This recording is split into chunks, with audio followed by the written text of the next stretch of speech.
Durante la carrera se nos pide hacer una gran cantidad de presentaciones, tanto en la facultad como en el hospital. Por lo tanto, considero personalmente que es una habilidad que todos los estudiantes y todos los médicos deberíamos de tener. ¿Quieres conocer algunos tips para mejorar tus presentaciones en público? Acompáñame en este video. Número 1. Tener la mejor información disponible. De nada te va a servir una excelente presentación, vistosa, con imágenes y que tengas todo al pie en la cabeza, si la información que presentas no es relevante o incluso peor, es errónea. Por lo tanto, te recomiendo algunas páginas como Manual MSD, Medscape, Clinical Key y Google Scholar para informarte respecto a diferentes temas como por ejemplo diabetes mellitus. Esto te ayudará a tener una presentación que no solamente sea precisa, sino relevante. Incluso, si tienes el tiempo, te recomendaría consultarlo de 2 bibliografías o más. Número 2. ¿Qué herramientas tengo para hacer una presentación? Ya tengo la mejor información. Ahora, ¿cómo lo voy a plasmar? Me voy a ceñir primordialmente a 3 plataformas o a 3 programas por cuestión de accesibilidad y por cuestión de tiempo. Todas estas 3 plataformas yo las he utilizado para algunas presentaciones, incluso en este mismo canal. Estas 3 plataformas son Google Slides, PowerPoint y Genially. Número 1. PowerPoint. Creo que todos en alguna ocasión hemos hecho una presentación en PowerPoint, pues esta fue el programa donde nos empezaron a enseñar durante la secundaria o durante la preparatoria. PowerPoint es un programa que tiene diversas características, tiene un número limitado de plantillas, se pueden insertar animaciones o transiciones entre las diapositivas. Es una plataforma relativamente fácil de empezar a usar, pero bastante difícil de dominar. Finalmente, Microsoft Office y PowerPoint no son una plataforma gratuita.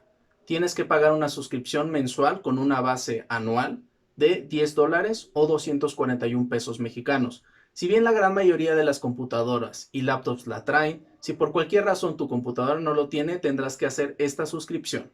Número 2. Google Slides. Google Slides surge como la principal alternativa a PowerPoint. Se trata de un programa que está contenido en la G Suite. Es un programa relativamente fácil de usar, que tiene accesibilidad, por lo tanto muchos usuarios pueden incluso estarlo editando al mismo tiempo, y el número de plantillas y el número de funciones es incluso menor que con PowerPoint. Esto implica que su curva de aprendizaje es relativamente sencilla, es decir, rápidamente puedes empezar a editar y hacer tus presentaciones, pero por otra parte, si tú les quieres dar un look más profesional o si quieres hacer incluso algunas animaciones o transiciones, estás muy limitado en la Google Suite. Sin embargo, es una plataforma completamente gratuita para la cual lo único que requieres es una cuenta de Gmail. Número 3. Genially. Genially es una plataforma freemium para creación de diferentes contenidos, no solamente presentaciones. Freemium quiere decir que tiene una porción gratuita y una porción de paga. Cuenta con más de 1000 plantillas, de las cuales 160 están disponibles para la versión gratuita y tiene nuevos lanzamientos cada mes. Además de esto, Genially no solamente es una plataforma para presentaciones, sino que tiene algunas actividades o algunas interacciones que puedes meter a tu presentación para hacerla mucho más interactiva y animada. Algunas de estas son infografías, imágenes interactivas y gamificación o gamification. Retomando la idea de las fortalezas, Genially cuenta con una curva de aprendizaje relativamente sencilla. Es fácil empezar, pero cuenta con diferentes funciones interactivas como botones, transiciones o incluso páginas de inicio con las cuales puedes hacer de tu presentación toda una experiencia de aprendizaje.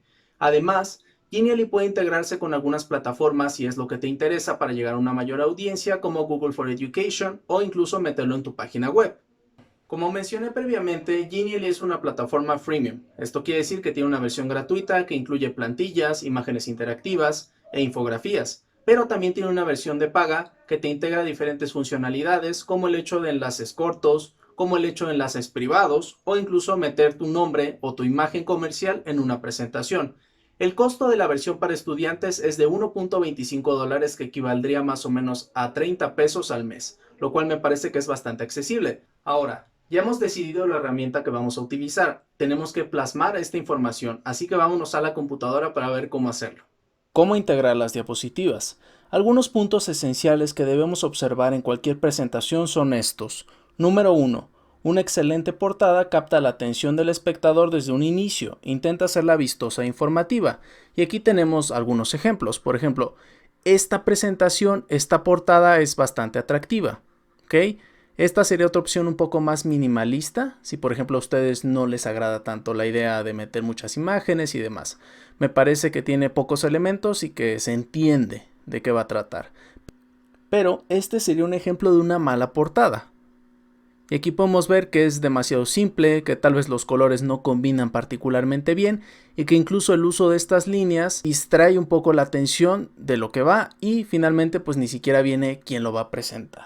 Número 2. Aprovecha el uso de mnemotecnias y acrónimos para enfatizar la información. Para eso tenemos aquí un ejemplo. Esta es una diapositiva de la rosiglitazona, que es una tiazolidinediona. Y la mnemotecnia para acordarnos mejor es: la rosi es sensible a los músculos de Pepe. La rosi se refiere a la rosiglitazona, que aumenta la sensibilidad a la insulina en los músculos de Pepe. Pepe, a que se refiere a los receptores PPAR gamma. Número 3. Las diapositivas son un apoyo visual y no deben de leerse al pie de la letra. Por ejemplo, en esta diapositiva prácticamente solamente tenemos el término, que sería diabetes, y aquí podemos explicar bastante de la fisiopatología, es decir, lo primordial es el daño a la microvasculatura. Y esto va a afectar a diferentes órganos y a diferentes secciones del cuerpo, como los riñones, provocando nefropatía, como los ojos, provocando retinopatía, como los pies o las extremidades, provocando pie diabético en este caso particular, y el corazón afectando en este caso la macrovasculatura y provocando trombos, infartos, entre otras cuestiones. Y como podemos ver, esta es una diapositiva que prácticamente no contiene nada de texto y por lo tanto no se lee. Este va a ser el ejemplo de la diapositiva errónea. Como pueden ver, tiene un buen de texto.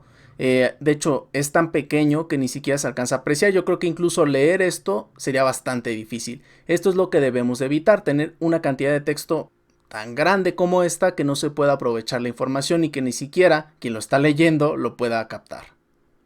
Esto me lleva al siguiente punto. Las diapositivas no deben de contener demasiado texto y deben de tener un tamaño de letra legible. Se recomienda al menos 32. Esto sería más o menos un tamaño de letra 16, que a lo mejor ustedes viéndolo en la pantalla les parece que está bien, pero si lo mandáramos a una diapositiva, a un proyector, seguramente sería difícil de distinguir para quien estuviese lejos.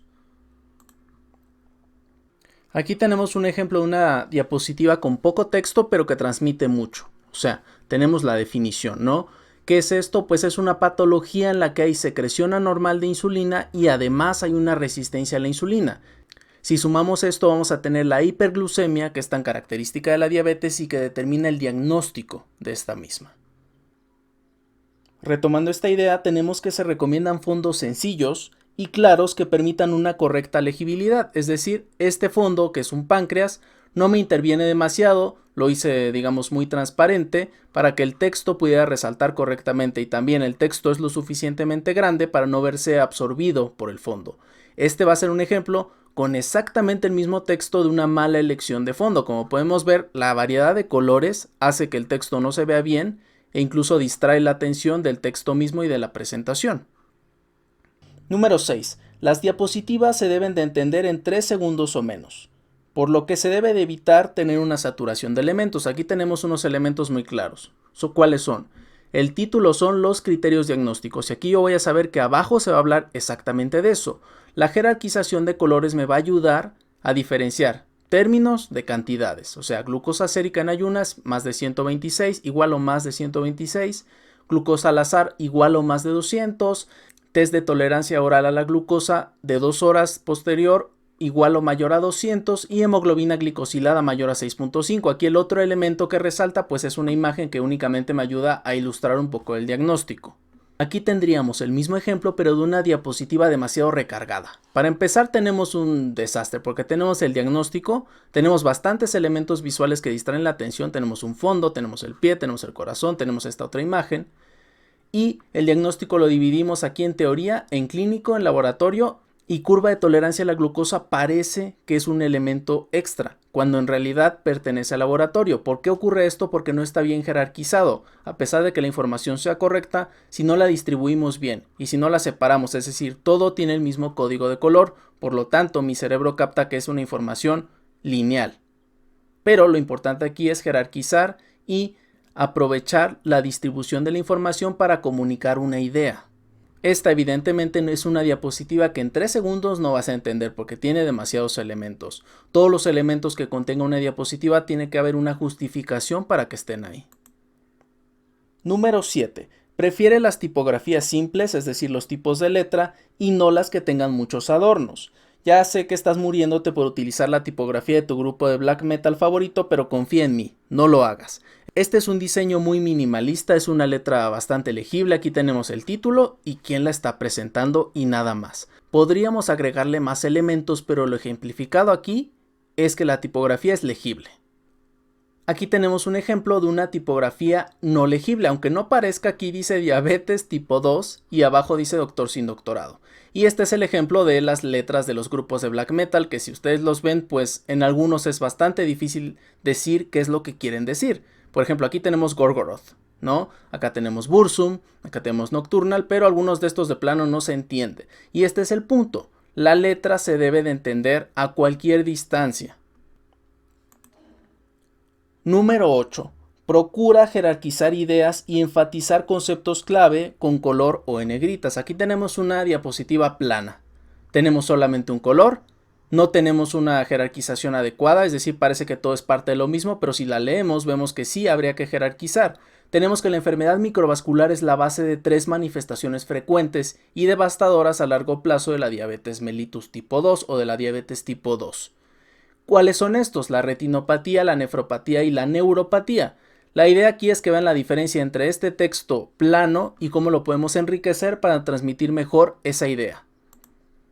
Es exactamente la misma información, pero como podemos ver, aquí ya resaltamos enfermedad microvascular de la diabetes y tenemos un código de color para diferenciar estas manifestaciones. La imagen solamente debe de ser un apoyo y no algo que distraiga la atención del texto o de la idea principal.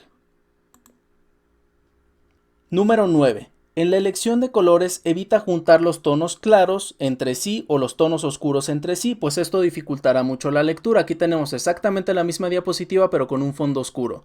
Y como pueden ver, algunas cosas se aprecian bien y otras de plano no. De por sí el fondo no es tan bueno porque tiene una variación de colores.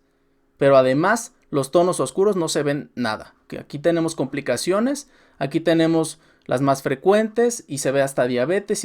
Y después solamente se ven las manifestaciones. ¿Ok? ¿Cómo podemos arreglar esta diapositiva sin hacerlo al 100%? Porque como mencioné, el fondo no es bueno. Bueno, vamos a intentar usar colores claros. Entonces todo lo que estaba en oscuro lo cambiamos por blanco y se ve mejor. Tal vez no sea la mejor combinación de colores, pero por lo menos es legible y es distinguible a una larga distancia. Número 10. En el caso de Genially, además de tener estas animaciones, puedes hacer imágenes interactivas en las cuales si tú haces un clic te lleva a una parte específica de la presentación o hace alguna acción como revelar algún texto. Por ejemplo, aquí este podría ser nuestro índice y regresar. Por ejemplo, si yo quisiera regresar hacia la portada, pongo esto. Estoy en la portada y si quiero empezar la presentación, que es lo que me llevaría hacia el índice, la empiezo.